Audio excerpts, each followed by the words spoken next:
Hello dear student, क्या आप जानते हैं वर्ब का फॉर्म और उसके कौन से नाम से वो जाना जाता है?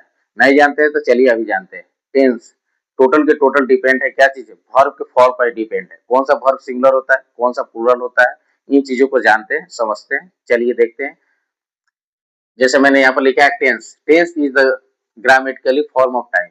टेंस क्या शो करता है? ग्रामेटिकली टाइम को ही शो करता है। प्रेजेंट है, पास्ट है, फ्यूचर है, इन चीजों के बारे में हमें बताता है, यानी पॉइंट ऑफ टाइम को बताता है। फिर आगे इसके टाइप्स कितना होता है? थ्री। प्रेजेंट टेंस यानी अभी, टुडे। प्रेजेंट टेंस का एग्जांपल क्या हो जाएगा? टुडे यानी आज। आज क्या है? Present tense. फिर उसके बाद पास्ट टेंस, यस्टरडे यानी बीते हुए कल। जो कल बीत गया वो क्या है? Past tense. फिर फ्यूचर टेंस, टुमारो यानी आने वाला कल, यानी फ्यूचर टेंस। आने वाले समय को बताता है फ्यूचर टेंस। अब आगे समझेंगे how to identify tense. Tense को कैसे आइडेंटिफाई करेंगे? आइडेंटिफाई करने के लिए वर्ब को जानना सबसे पहले जरूरी है। वर्ब आपको नहीं पता रहेगा, आप नहीं पहचान पाएंगे। वर्ब का फर्स्ट फॉर्म जिससे हम क्या कहते हैं? प्रेजेंट फॉर्म कहते हैं। जैसे मैं एग्जांपल में मैंने लिखा है गो, तो गो यहाँ पर लिखा। फिर उसके बाद में वर्ब का सेकेंड फॉर्म, इसको पास्ट फॉर्म के नाम से जाना जाता है। गो का क्या हो गया? वेंट। वर्ब का ही फर्स्ट फॉर्म गो है और इसको जब सेकेंड फॉर्म में लिखेंगे तो वेंट हो जाएगा। फिर उसके बाद वर्ब का थर्ड फॉर्म गो का ही क्या हो जाएगा? गॉन। इसे क्या बोलते हैं? पास्ट पार्टिसिपल बोलते हैं। फिर वर्ब का फोर्थ फॉर्म गोइंग, इसे प्रेजेंट पार्टिसिपल बोलते हैं। फिर फिफ्थ, फिफ्थ जो है वह प्रेजेंट फॉर्म में होता है और थर्ड पर्सन सिंगुलर के साथ यूज होता है। ये सिंगुलर होता है और ये प्लूरल होता है। प्लूरल सब्जेक्ट के साथ यूज होता है और ये सिंगुलर सब्जेक्ट के साथ यूज होता है, और ये इसका नाम है। इस नाम को आपको जानना जरूरी है।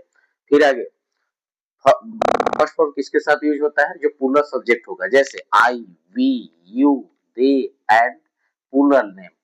प्लूरल जो सब्जेक्ट होगा उसके साथ हम वर्ब का फर्स्ट फॉर्म यूज करेंगे।